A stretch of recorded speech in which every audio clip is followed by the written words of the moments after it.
जब ज़्यादा घर में पितृदोष हो ना, ऐसा लगे कि पितृदोष बहुत ज़्यादा है, 1 रुपये कमा रहे हैं, 1.25 रुपये खर्च हो रहा है, हाथ में पैसा नहीं टिक रहा, दुकान 4 दिन अच्छी चल रही है, फिर व्यापार डाउन हो जाता है, कोई पैसा लेकर भाग गया नहीं दे रहा, कहीं कर्जा मात्रा बढ़ गई है, ये पितृदोष के लक्षण है कुछ। इसमें आपके घर में जो भी रुद्राक्ष पड़ा हो, जो भी रुद्राक्ष रखा हो, क्योंकि संभाल के तो आप रखते नहीं, पटक देते हो यहां में, जो भी रुद्राक्ष आपके घर में रखा हुआ,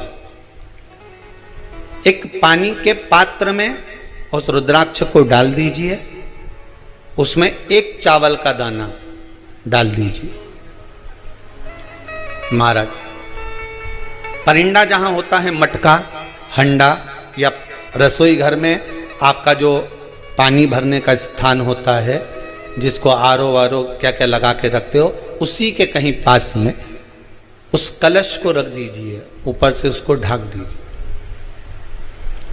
शाम के समय, सुबह रखा 10 बजे से 12 बजे के बीच में, शाम के समय प्रदोष काल में भगवान शंकर का नाम स्मरण कर कर, ओम नमः शिवाय बोलकर, श्री शिवाय नमस्तुभ्यम बोलकर, या महामृत्युंजय मंत्र का स्मरण कर कर, या गायत्री मंत्र का स्मरण कर कर, जो मंत्र आपकी बुद्धि में, विवेक में समाहित हो, उस मंत्र का नाम लेकर राम कृष्ण हरि जो बोल सकते हो, एक घी का दिया अवश्य प्रज्वलित करें, लंबी बाती का।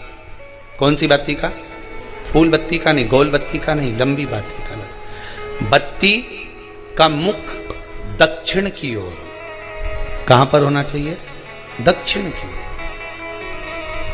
ना पूरब, ना पश्चिम, ना उत्तर। बत्ती का मुख कहां हो? दक्षिण की ओर।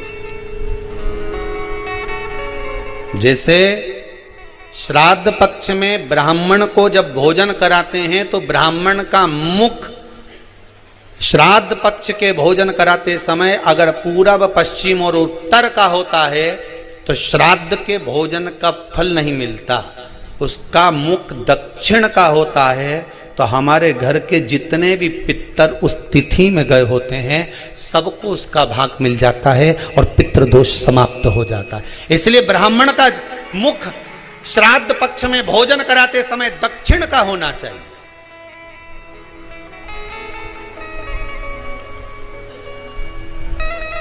ब्राह्मण का मुख दक्षिण का हो।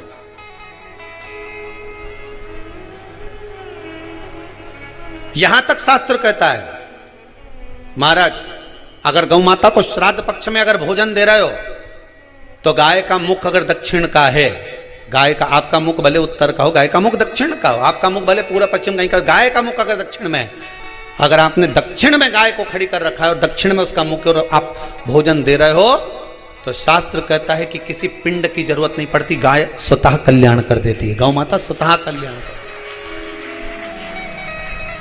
दक्षिण मुखी हो तो दिए की जो बाती का मुख कहां होना चाहिए? दक्षिण का। और दक्षिण का मुख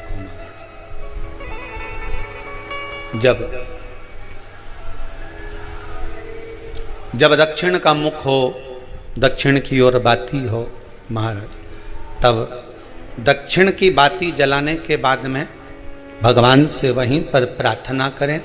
जो कलश रखा है उसके ऊपर जो प्लेट रखी है, ढाका गया है, वहाँ अपना सीधा हाथ रखें और अपने पूर्वजों का, अपने पितरों का स्मरण करें कि मेरे धन को लेकर कोई चले गया, मेरा व्यापार ऐसा चल रहा है, मेरा घर में बच्चों का विवाह नहीं हो रहा, या घर में इतनी अशांति है, या तकलीफ है, या कष्ट है, ये सब का स्मरण कर कर उस कलश को रात्रि भर रखे रहने दें। सुबह स्नान आदि करने के बाद फिर एक घी का दिया दक्षिण की ओर लगाकर सुबह 10 बजे से 12 बजे के बीच में उस जल को शिव जी को समर्पित कर कर आ जाएं और वो रुद्राक्ष लेकर वापिस सजाएं। महाराज वापिस सजाइए, उस रुद्राक्ष को अपने घर में रख दीजिए। वर्ष भर वो रुद्राक्ष आपको कभी बीमारी से नहीं घिरने देगा, कभी किसी जगह खड्डे में नहीं जाने देगा, वो उन्नति की ओर ही बढ़ाएगा। भले कोई भी रुद्राक्ष हो, 1 मुखी से लेकर 14 मुखी, 20 मुखी, 18 मुखी, जो रुद्राक्ष आपके पास में, आप तो उसका स्मरण करिए, आप उसका स्मरण करें।